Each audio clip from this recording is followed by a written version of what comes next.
Hey guys, it's Julesy. We are hella late with this Insecure review, but as you guys know, I have moved to Charlotte, North Carolina. Well, if you follow me on Snapchat, Instagram, or Twitter, if you're not, what you doing with your life, you know that I've moved to Charlotte and I've been unpacking for the past week, and so I don't really do well when my living abode is in shambles, so I'm kind of in shambles myself. Let's talk about episode 7, the second to last episode of season 3 of Insecure, which I feel like most of us got the most secondhand embarrassment we have ever received in our entire life. And if you're ever missing my video reviews, I do write a review with very smart brothers. There's some spelling errors I need to email them about.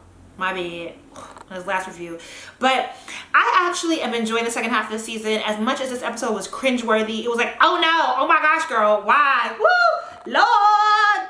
I think when you get that much of a reaction out of me and when I have that much of like a connection to the show, whether it's good or bad, it makes a really good episode. It was engaging. Tay Diggs really does follow everyone, whether it's on Twitter or on Instagram. I don't know why. I don't know what's happening with his social media, but it's weird as F. Issa singing I'm not pressed, I'm not pressed, I'm not pressed. That be me. Her whole cycling through Nathan ghosting me, I feel like just triggered so many of the moments that I have had now. I have never rolled up to a nigga's house, going through his shit. I'm not that cracked out. I'm not that fiending ever over anyone. But I get the feeling, shit, I went on one date with a Negro, text him, trying to be vulnerable and shit, trying to be better, didn't hear back from him, and I'm like, damn, I'm pressed. He not gonna call me though, but I'm not looking at my phone because I know he's not gonna call me. But like, I've been ghosted. Have I been ghosted? I've been ghosted, but I wasn't really worried about that nigga. But I've definitely been pressed in a similar fashion, where I'm trying to convince myself to not be pressed, where I'm trying to convince myself to not keep checking my phone, where I'm trying to convince myself to not be worried about why this nigga ain't hitting me up, because it's really his loss, not mine, and trying to just, get back my confidence that I lost, being pressed like this over a dude who's essentially done nothing for me. In that, I guess Nathan inspired her, which is valuable, but like, he never took her on a proper date, as I said last review. We don't really know a whole lot about him. Other than that, he's a barber, he's from Houston, he lives with Andrew. You really don't know a whole lot more about this guy. And so I get the feeling that Issa goes through of being like, dang, I really like popped a molly, sat this nigga dick in a Ferris wheel and got wide open, and then told him my whole life story. Like, wow. That's triggering too. I really had a dude tell me he only stuck with me because I told him my whole life story. And I was like, bro, you don't even know that I have siblings. What life story? Huh? Niggas. But girl, I felt that. Molly with Andrew. Ooh, I like Andrew. I like this little Asian boy. I like him for Molly. I like his interactions with Molly. I like how he checks Molly. I like how he has this quiet confidence about him that he's not going to allow her to bullshit him or get him caught up. I'm annoyed with Molly and her actions with her and her interaction with him. But I like the quipping that they did on the first date. You got baby hairs, there's nothing thug about you. I always love a good baby hairs joke. When the second date, even that whole setup was like, he really pulled Molly's car, and I appreciate that he kind of stood his ground with it, because it's like, of all people, for Molly to make a joke about him kissing his girlfriend and keep pushing the joke, and then Andrew's right, you got led on by a married man. Like, Molly doesn't want to own her own wrongdoing in the situation with Dro. Like, I don't F with Dro at all. Dro messy, Dro whack, Dro womp womp womp. But Molly knew what she was getting into, and she knew it was gonna be nothing but trouble, and so she can't necessarily put it on Dro 100%. Like, she has to own some responsibility in her catching feelings with dude, because he's married.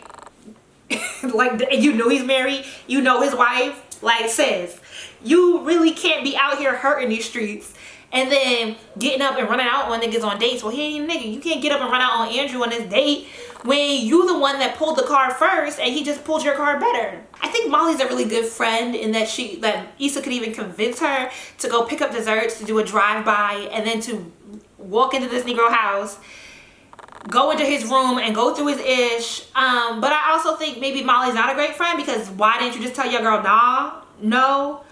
We too grown. We can't be like, this is something you do when you 19, 20. Maybe he was in college. Maybe he was rolling up on a dude's dorm room. But to roll up to his house on a 45-minute drive north of where you live, we can't be, doesn't work like that.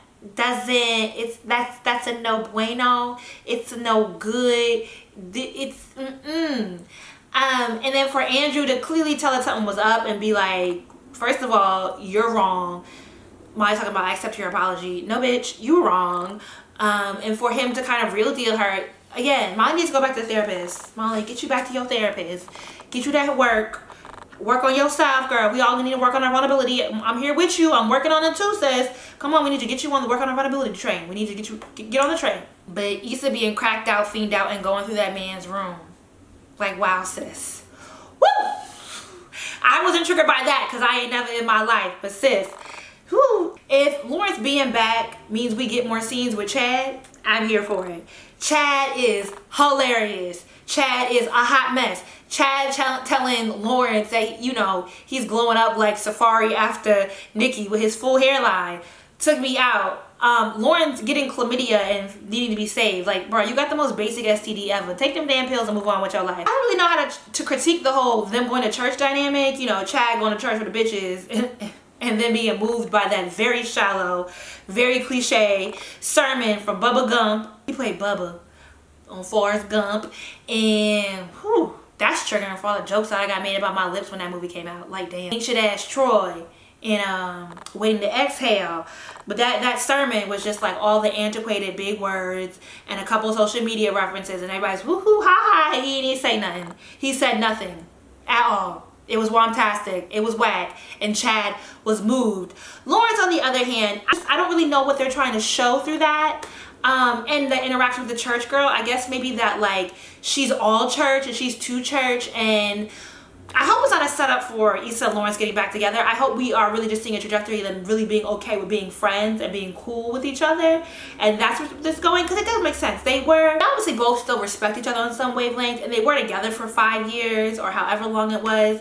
And so seeing how few friends they both do have, how intertwined all their friends are, it would make sense for them to have some sort of amicable relationship going forward. It does not make sense for them to get back with each other. No, girl. Nah, not interested. Not here for it. But I'm wondering what this dynamic with the church girl is gonna show, because I'm used to Insecure kind of being a little bit more on the nose with their characters. So the church girl wasn't really that churchy to me, and Lawrence not really being interested in church at all is like, I mean, I guess maybe we can tackle why so many of us aren't interested in church. I guess. I almost forgot to mention Issa with the burner IG account. First of all, you know, do we not all share burner accounts? I think most of us. I mean, I don't have a burner account. I do have a private IG account that is just for me to post irreverent BS that crosses my mind and not worry about it impacting my brand or the implications of what I'm saying. And I used to have a burner account just so I could follow private IG accounts. You know, I be stalking, but I don't have time for that ish no more. But I guess that's why you have a burner account you share with your homegirls, because nobody has time to manage the account. But if a bunch of y'all share it, then, you know, it helps it be more proactive. But that was a real moment, especially when she sent the DM from her personal account by mistake. We've all been there, sis. We've all been there. Molly back at work. I think Molly's work scenes are always very interesting, and it'll be interesting to see where Torian goes with that whole scenario, because Torian is micromanaging. Molly, for some reason, thought that he would be a good person to partner with as a way to climb up, and he's doing exactly what he showed himself to be, like the micromanaging, the non-respectful, the talking over people. That was his MO in the meeting. So Molly's cycling it through it and then kind of throwing it back at him by playing his own game and one-upping him by taking the meeting. We'll see where that goes in the next episode, because she might just get herself stuck having to build a relationship with someone who is not a person that I would trust at all. Torian's an asshole, so girl, I'm just here for Molly's work outfits, but we still need to get her chakras aligned with her closet, because sis is messing up with Andrew. All right, I feel like this is a whack review on my part. I'm sorry, y'all. I'm in shambles. It's a week late. We're just doing this as continuity on my YouTube channel. You know, let's get ready for this finale tonight. I'm gonna be watching. I'm here for it, and I'll holler later. Deuces.